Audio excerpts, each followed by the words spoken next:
पिछले दिनों एक शख्स पाकिस्तान आया और उसका इस्तकबाल ऐसे किया गया जैसे प्राइम मिनिस्टर, प्रेसिडेंट्स या किसी दूसरे मुल्क के बादशाहों का किया जाता है।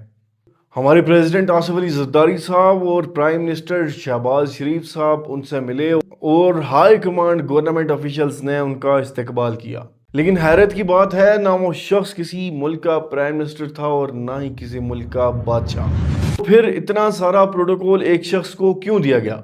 सबसे अहम सवाल कि ये इस्माइली कम्युनिटी कौन है और इनके क्या कायदे हैं, और फिर ये दूसरी शिया कम्युनिटी से कैसे मुख्तलिफ हैं। आइए जानते हैं आज के इस वीडियो में। आज हम बात करेंगे प्रिंस रहीम अल हुसैनी यानी आगा खान फिफ्थ, एक ऐसी शख्सियत जिसका असर ना सिर्फ मज़हब तक महदूद है बल्कि एजुकेशन, हेल्थ केयर और डेवलपमेंट के ज़रिए उसने अपनी तासीर पूरी दुनिया में फैला रखी है। फरवरी 2025 में प्रिंस रहीम अपने वालिद आगा खान फोर्थ की वफात के बाद इस्माइली कम्युनिटी के नए इमाम मुंतखब हो गए। लेकिन सवाल ये पैदा होता है कि ये इमाम होता क्या है। इस सवाल के जवाब के लिए हमें थोड़ी से बैकग्राउंड स्टडी की ज़रूरत भी पड़ेगी। नबी अलैहिस्सलाम के विसाल के बाद मुसलमानों में बहुत सारे मजहबी और सियासी इख्तिलाफात पैदा हो गए और वक्त गुजरने के साथ साथ ये नजरियाती इख्तिलाफात शिया कम्युनिटी में भी पाए जाने लगे। 8वीं सदी में इमाम जाफर सादिक की वफात के बाद उनके सक्सेसर्स में भी इख्तिलाफ पैदा हुआ।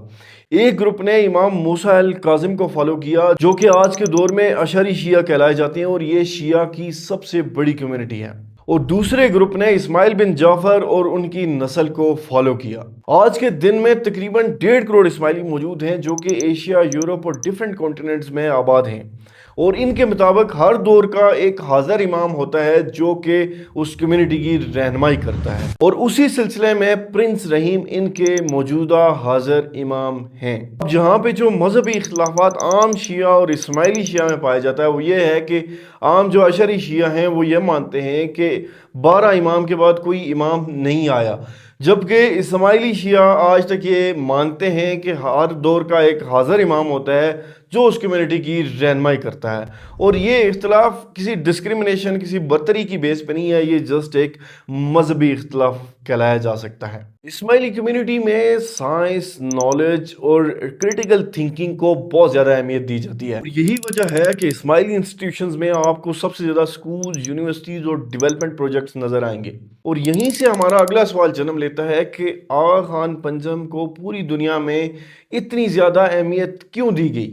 और अगर आप ये सोच रहे हैं कि आगा खान फिफ्थ किसी मुल्क के रूलर हैं तो इसका जवाब है नहीं।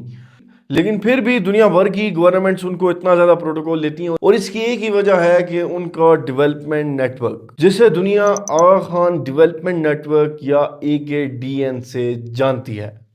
और ये network education, health care, rural development और क्लाइमेट चेंज जैसे मुख्तलिफ मसाइल के लिए बना हुआ है। AKDN के इंस्टीट्यूशंस 30 से ज़ायद ममालिक में फैले हुए हैं और लाखों नहीं बल्कि करोड़ों लोग इनके प्रोजेक्ट से मुस्तफ़ीद होते हैं।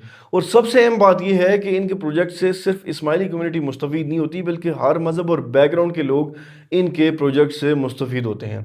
और यही वजह है कि जब आगा खान किसी मुल्क का दौरा करते हैं तो वो उनको एक मजहबी रहनुमा के तौर पे नहीं देखते बल्कि वो एक इंटरनेशनल डेवलपमेंट लीडर के तौर पे भी उनका इस्तकबाल किया जाता है।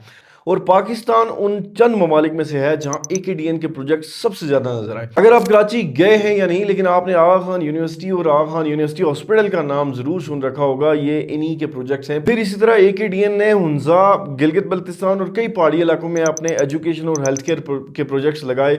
फिर इस ऑर्गेनाइजेशन ने वुमेन एम्पावरमेंट और दीगर सोशल इश्यूज के लिए भी अपने कई प्रोजेक्ट पाकिस्तान में लॉन्च किए। तो अगली बार अगर आप सुने कि आगा खान को सदारती प्रोटोकॉल दिया गया है तो आपके जहन में सिर्फ एक मजहबी रहनुमा नहीं आना चाहिए बल्कि एक डेवलपमेंट लीडर के तौर पे आगा खान को आपको देखना चाहिए। और यही वजह है कि आगा खान को किसी सियासी दबाव की वजह से इतना प्रोटोकॉल नहीं दिया गया बल्कि उनकी जो डेवलपमेंट की अचीवमेंट्स हैं उनकी वजह से उनको इतना प्रोटोकॉल दिया गया। कमेंट बॉक्स में अपनी राय का इज़हार ज़रूर कीजिएगा और इस तरह की मज़ीद वीडियोस देखने के लिए फॉलो ज़रूर करते जाएं। अल्लाह हाफिज़।